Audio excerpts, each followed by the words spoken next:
from the shores of beautiful Lake Coeur d'Alene in the heart of North Idaho.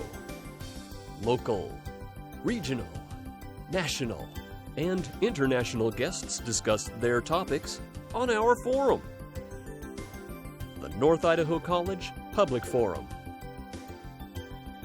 with your host and moderator, political scientist, Tony Stewart. We're very pleased to welcome you to yet another program in our series that is titled Journey Through America's 20th Century. And on these programs, we've invited individuals who are remarkable in portraying someone that contributed in a very major way to history in this country in the last century. Today, we welcome to the program in character Dr. Martin Luther King, Jr. And there is no one that we could welcome to this program that is more prominent in the civil rights movement and changed America forever. Dr. King, welcome to our program, and thank you for coming back in history from the past to our day in the year 2000. And we know for our audience that we should mention the fact that you are a distinguished Baptist minister. You held a doctor's degree in theology. You won the Nobel Peace Prize. You are also the president of the Southern Christian Leadership Conference, and the list goes on of the many accomplishments you had. And because of your tremendous work, as a non-elected official, how you changed this country and the world. In 1983, our Congress took your birthday and made it a national holiday. Thank you for gracing our studio today with your presence. Thank you very kindly, Tony, for inviting me to be a part of your forum.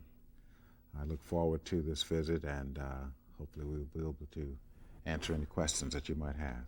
Well, we are honored. And I would like to welcome our two regular panelists, Janelle Burke, attorney in the state of Idaho, and next to her is Steve Schenck, who is the vice president of college relations and development at Idaho College. And Janelle will start the questioning of Dr. King. Dr. King, it might be said that you burst onto the stage of American history in this century. What caused that? What was your background and your training and your preparation? Was it something that you planned, or did it just happen? Actually, it just happened. I did not want to be a civil rights leader. I wanted to be a pastor of a church. However, this effort was actually forced on me. It all started during after the arrest of Rosa Parks for not giving up her seat to a white man. The religious leaders in Montgomery hastily formed an organization that they called the Montgomery Improvement Association, and they elected me as its president and spokesperson. I wanted to lead a church, not a movement, so it was not my idea. And you were pretty young at the time. Yes, I was, 27 years old when I got started. And did you have any experience in this kind of thing at all? Other than your church experience, of course, in leading people. That experience is what gave me the courage, if you would, to step out to carry on such an activity. By being a pastor, you are automatically taught certain leadership abilities. So from that standpoint, that was my training, if you would. Steve? Dr. King, a lot has changed in America, thanks in large part to your work in the civil rights movement. A lot remains to be done. I think we tend to forget very quickly. Could you tell us, the audience, a little bit more about what life was like in America for African Americans at the time you became involved in the civil rights movement? In a sense, African Americans did not exist in America before the 60s. If you were to look at your history books, what television programs were being aired at the time, there were no blacks at all in the public eye. I mean, they were there, they existed, but they had no real importance. They still, even today, don't carry the significance and the importance that their role in American history really that it should carry. So even then, back then, it was very sketchy as far as history is concerned. Although many blacks contributed greatly toward the society as we know it today. We were a part of the building of this nation. As you know, we were brought over on ships as slaves, and who was it that towed those barges and lift those bales and build those houses and roads and the like? It was mostly the black man, and however, that credit isn't given. And in the process of developing the country as we know it, you've heard the term necessity is the father of inventions. Many inventions were made by black men as during the process of creating the society as we knew it in the 60s. How overt was racial discrimination, particularly in the South, but in the rest of the country, in the late 50s, which is when you became involved? That's when the Rosa Parks incident took place, when you became involved in the civil rights movement. How overt was it? Yes, sir. It was so overt that a group of white men, which would be called a mob today, a group of white men could take a black man out of his house, take him out and hang him for whatever reason they thought he may have not have done something, could hang him, could stand there by the man and that has been hung and pose for pictures. And nothing, absolutely nothing would be done to those persons. To me, that is about as overt as you can get.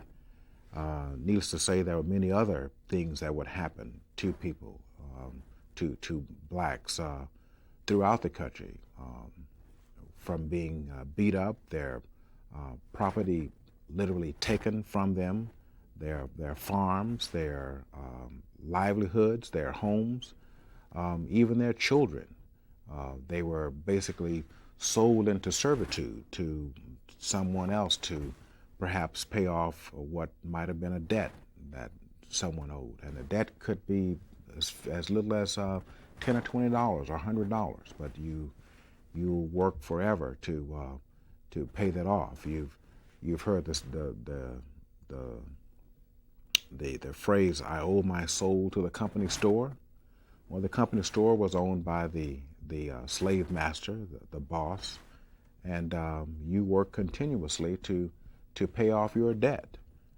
But it was very discrimination and was very overt. I mean, it was not. It wasn't anything to hide. You just did what you wanted to do to the black man, and nothing would be done about it. You need not worry about it. Help me with my history, and I'll run by this quickly and then turn over the questioning. But I read about this or saw it recently. There was a very, very dramatic example of what you've just described. Wish I could name the date and the city, but there was a riot. Black businesses were burned. I think there were 30 or more deaths. Does anyone know where that took place or what event There are two events that you may be referring to. One took place in Oklahoma and one took place in Florida. I think the one I read about was in Oklahoma. Okay, in Oklahoma. This is... it was a prosperous black neighborhood. Very prosperous black neighborhood, which was completely burned. And yes, even though they say reports indicate that it was maybe 30 people killed, it was more like 300 people who were killed. However, the reports only admit to 30, if you would. Thank you. Dr. King, when this program was in its young stages in the 1970s, we actually had on this program Dr. Joseph Fletcher, the great theologian and ethist on biomedicine, and he chaired your PhD committee in theology, and I learned so much from him, and then read your works, and such as Why We Can't Wait. And my preference to my question is that your dramatic ability to communicate and from a religious great principles and your great ability to speak, to lead marches and to rally people not only of your race but of this country and around the world. In addition to that, in doing all of that, you had a real great basis on which you dealt with your movement, dealing with the segregation laws at the time of not using facilities or not the right to vote. I've been so impressed with your ability to communicate about just law and unjust law. and your great belief in nonviolence, and also your visit to study Gandhi's work. In my great dissertation that I'm giving to you, would you take some time on our program to share with our viewers what you meant by nonviolence, and also how we can judge between laws that are just and laws that are unjust? Well,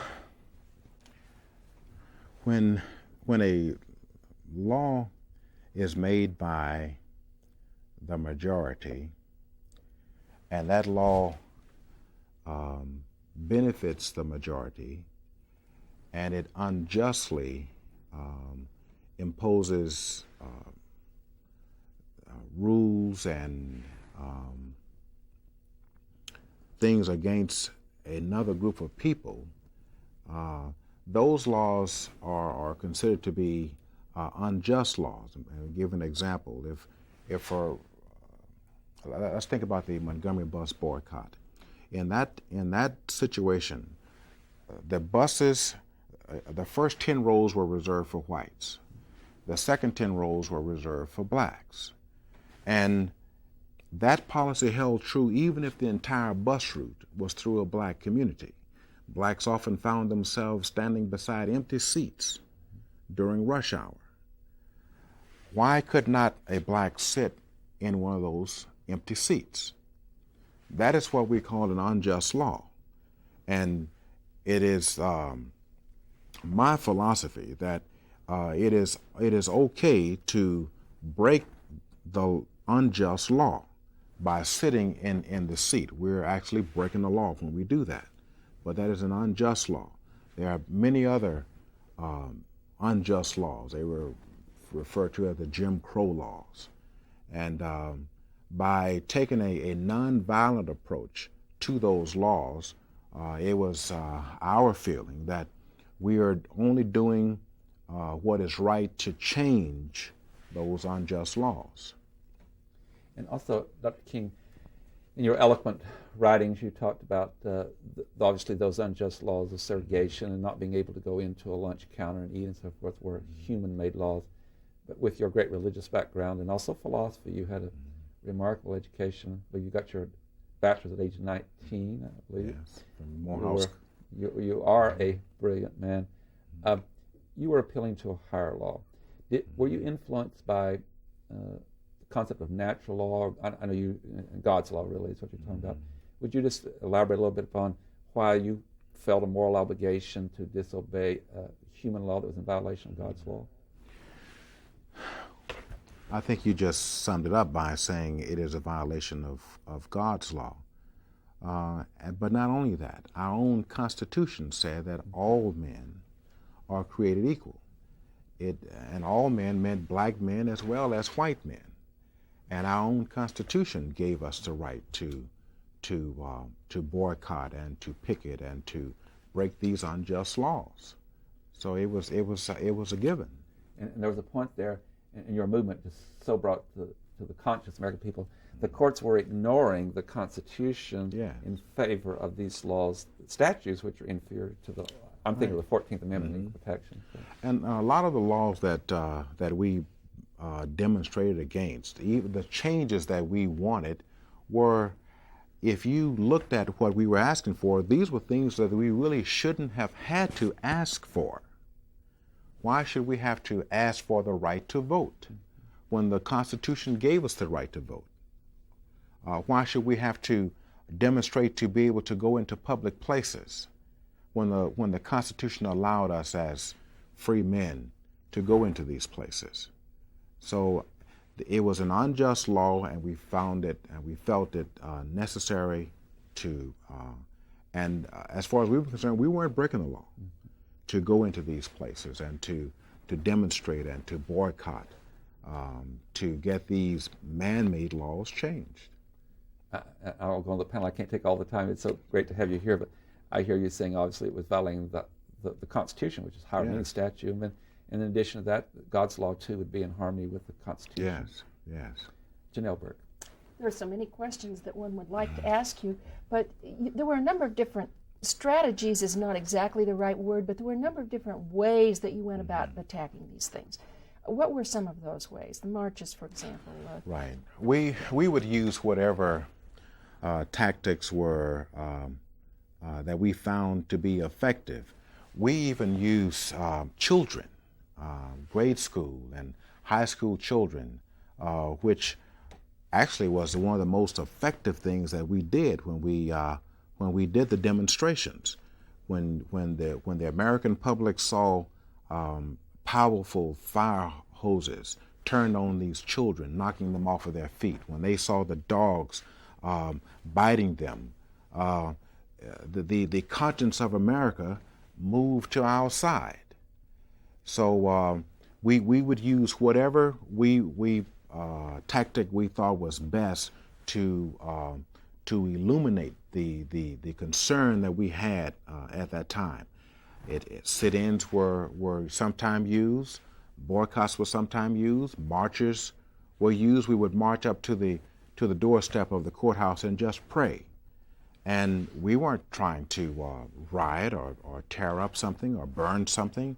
We were just marching up to pray. And in doing so, we were often turned back by the dogs and the fire hoses and billy clubs.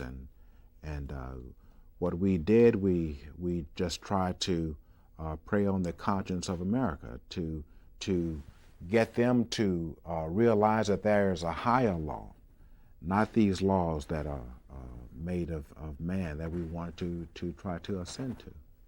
Now, there's one other question that I just have to ask you. Sure. You have some wonderful speeches. Were those off the cuff, or were they very well prepared remarks? Initially, all of my speeches were written by myself. However, toward the back end of the movement, I was so busy that I did not have time to write all of the speeches myself. However, every one of them got a very heavy edit from my part. All of my sermons were written by me. If you've ever seen one of my sermons, you've perhaps noticed that I never use notes. I would write my sermons out at the beginning of the week and remember them. I would learn them and would preach them from memory,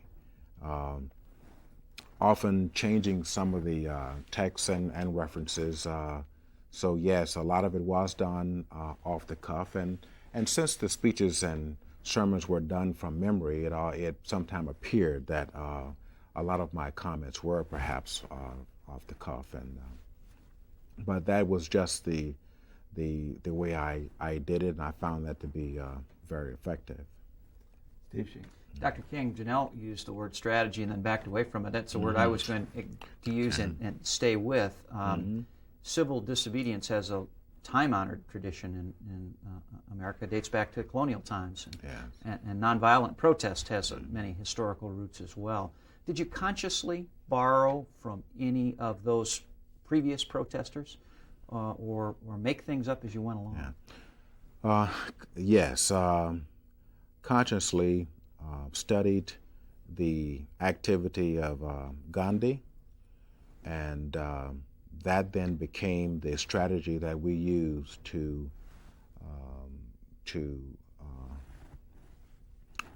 go out to affect the changes that we tried to affect.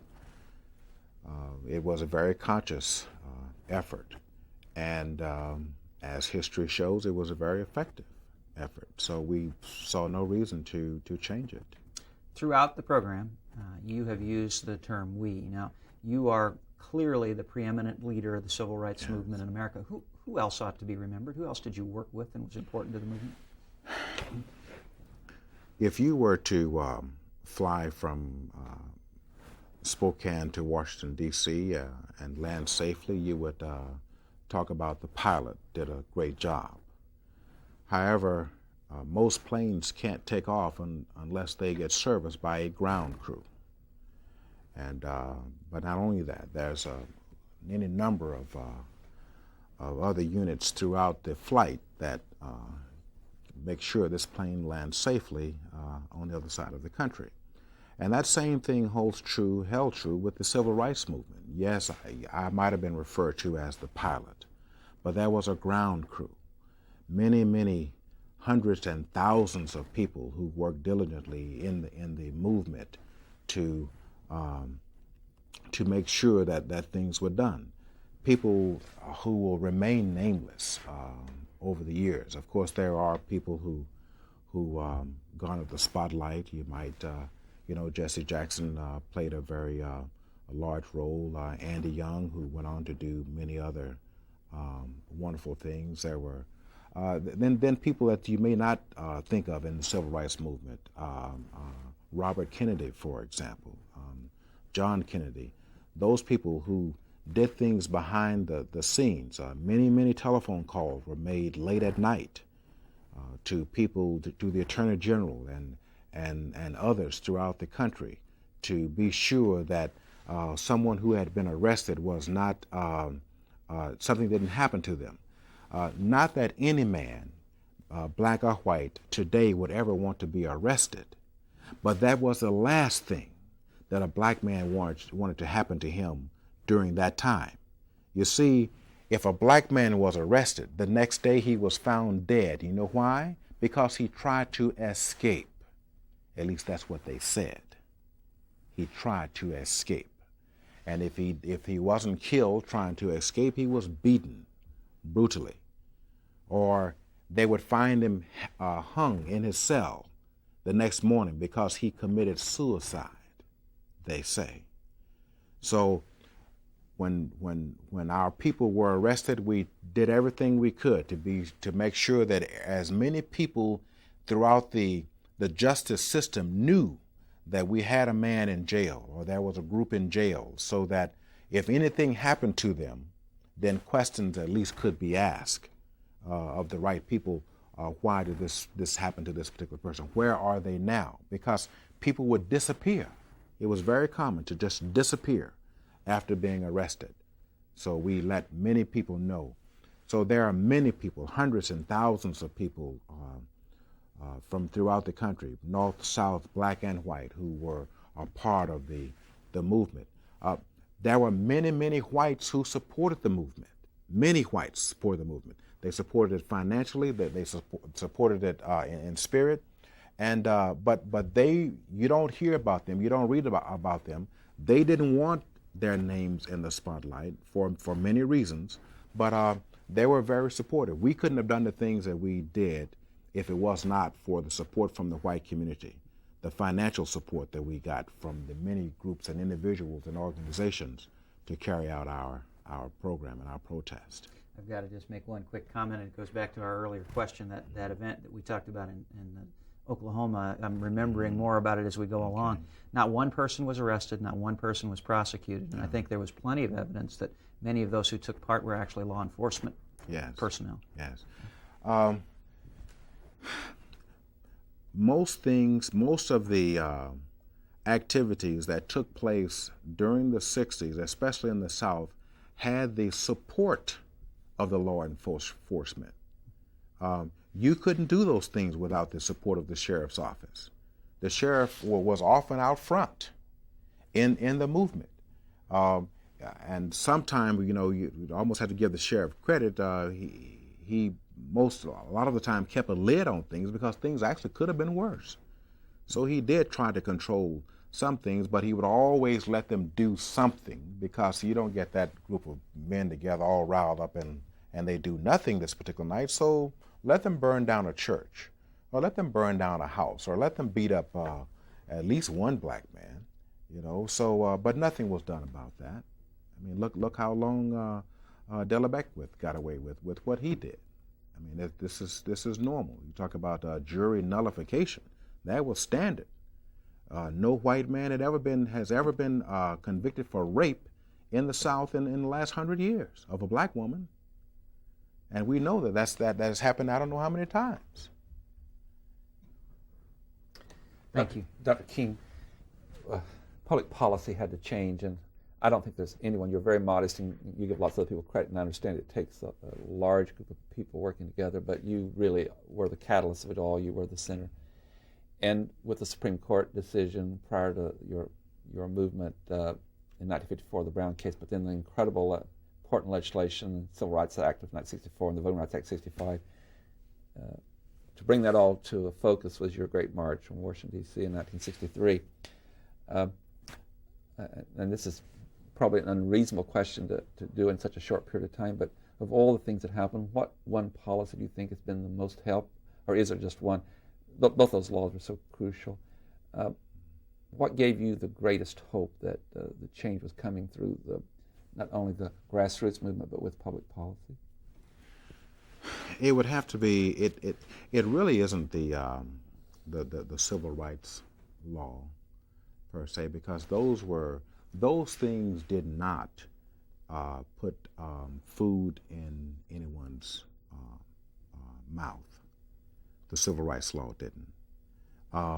The voters' rights didn't put food in someone's mouth. It was the economic things that we were later able to do that had the greatest impact. You see, in the South there was a class system. Poor whites are treated just as badly as blacks, and I know that. So my approach was to improve the lot of poor whites, because I knew if I couldn't do that, it would be impossible to improve the lot of blacks. So my quest was for economic justice. And that's why you were in Memphis, Tennessee on the last why I day was of in your Memphis. life. That was the sort of the a mini version of my next March on Washington, which was to be for the Poor People's Campaign. They were there fighting for economic justice. I'm so sad to say that our time is up. We just got started, but thank you for gracing our studio again. And I want to tell our viewers that Jim Lucas is with us at doing Dr. Martin Luther King today. And Jim Lucas has been so generous with his time, from powerful speech to our community today and to a banquet this evening. And I want to say that you do work for the Agriculture Department of the United States government, and you came from the East Coast and didn't get much sleep last night. You've been so gracious and powerful. But what I want to leave with our viewers about you, Jim Lucas, is with your powerful message of Dr. King. I saw in the audience today people determined to help bring social justice. One was a 15-year-old boy who said, I want to go and write an essay for my class, and I commend you and thank you for being here. Thank you for inviting me. Ladies and gentlemen, I know you've enjoyed this program as much as we've enjoyed bringing it to you. Jim Lucas in portraying the late Dr. Martin Luther King Jr., we would have to say was the greatest civil rights leader to ever be in this country and change the country in a most just and fair way. I'd like to invite you again to be with us next week, and we'll continue to journey through time. Until then, please have a good week. I am Tony Stewart.